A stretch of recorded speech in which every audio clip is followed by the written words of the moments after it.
Is it time for recess yet?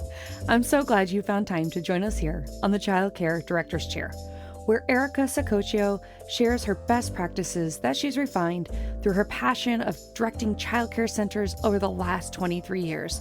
From parenting interaction, systems to save you time, money, and stress, to profitability. She shares it all from the Child Care Director's Chair.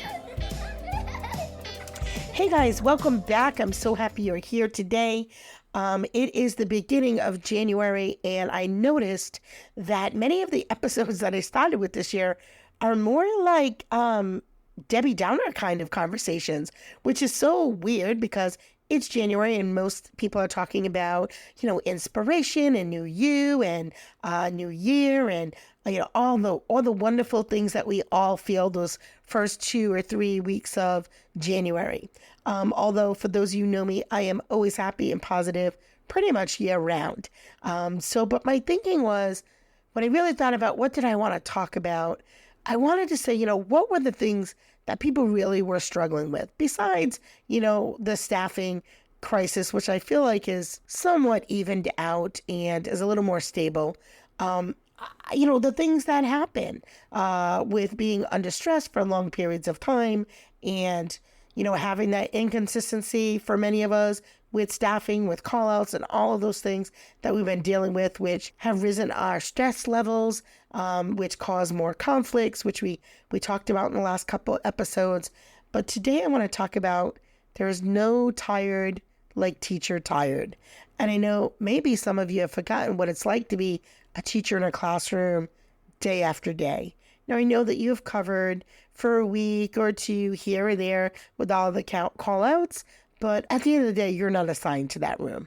So I want to talk about it. We all understand and feel that teaching is a very noble profession. It requires an immense amount of dedication, patience, and genuine love for imparting knowledge on our little ones. While it is a rewarding career, it also is incredibly exhausting. And as the saying goes, there's no tired like teacher tired, and any educator can attest to the truth behind those words. So let's put ourselves in the shoes of our team. Let's think about what are the demands of teaching. We all know teaching is not a 9-to-5 job where you can switch it on and off when you leave. It's a profession that extends far beyond the classroom walls. Typically when you're at the Dollar Tree and you're walking down the hallways and you're buying things for your classroom, even though you don't have it in your budget.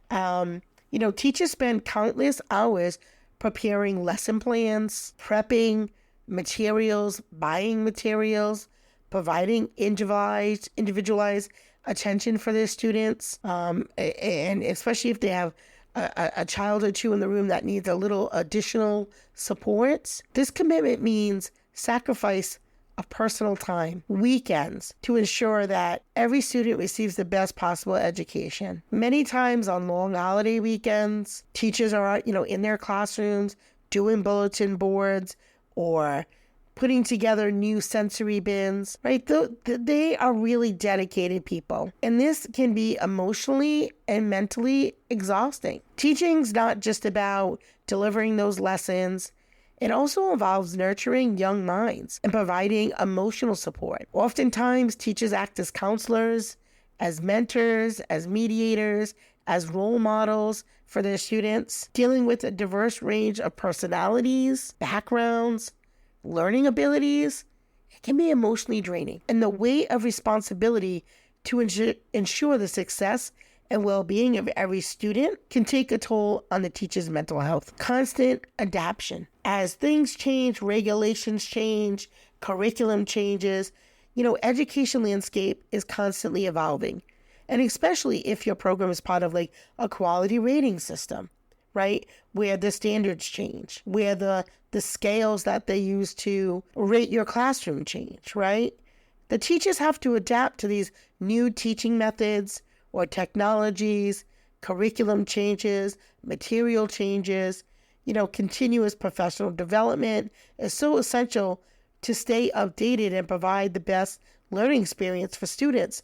But where is the time? Ongoing learning process can be mentally exhausting as teachers must continually refine their skills and adapt new approaches. And the impact of tired teachers. When teachers are exhausted, it can have a direct impact on their ability to effectively teach and engage with their students. And this fatigue is real. Fatigue can lead to decreased motivation, reduced creativity, and lack of enthusiasm in the classroom, and honestly, for the classroom. Students are perceived and can sense when the teacher is not at their best, which can affect the overall learning of the environment. So what are we going to do about it? How can we help? Well, here are some coping strategies for teachers. First of all, let's recognize the signs of teacher tiredness. It's critical to prevent burnout and maintain a healthy work-life balance. Here are some strategies that educators can employ to help cope with the demands of their profession. Number one is self-care. Prioritize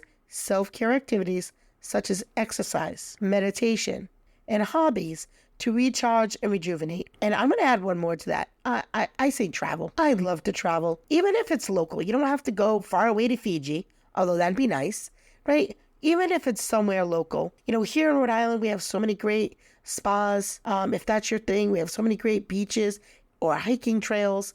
Go wherever you feel recharged and reconnected, and make sure that you give yourself some time there frequently, right? One trip to the spa is not going to solve it all, right? But maybe bi-weekly massages, or maybe bi-weekly trips, or maybe a new gym membership. And maybe when you go to the gym, maybe you don't have to work out like a crazy person. Maybe you just hit the hot tub.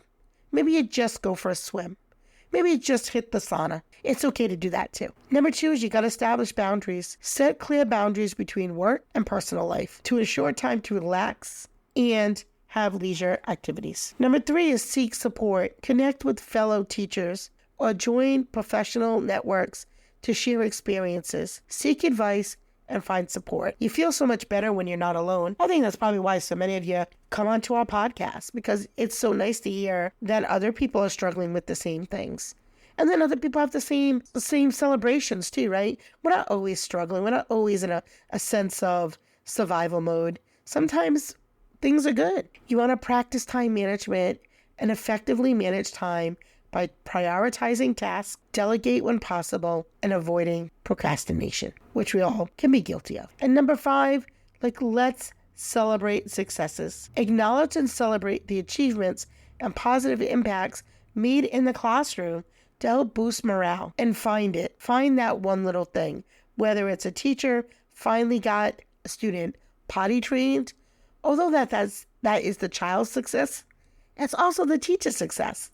The child did not do that alone. And so finding those little places to celebrate really can help people stay motivated. So in conclusion, teaching is a demanding profession, and it requires teachers to go above and beyond for their students. While the tiredness that comes with being an educator can be overwhelming, it is essential to recognize the signs and take proactive steps to prevent burnout. By prioritizing self-care, seeking support, and implementing effective coping strategies, teachers can continue to make a lasting impact in the lives of their students while maintaining their own well-being. And remember, there is no tired like teacher tired. But with the right strategies, they can be managed and help you run a successful childcare center. Thank you again for tuning in to the Childcare Director's Chair. And if you haven't had a chance to rate our podcast, we do ask that you do that on your favorite listening platform. Some of my favorites are Spotify, Apple, and Good Pods.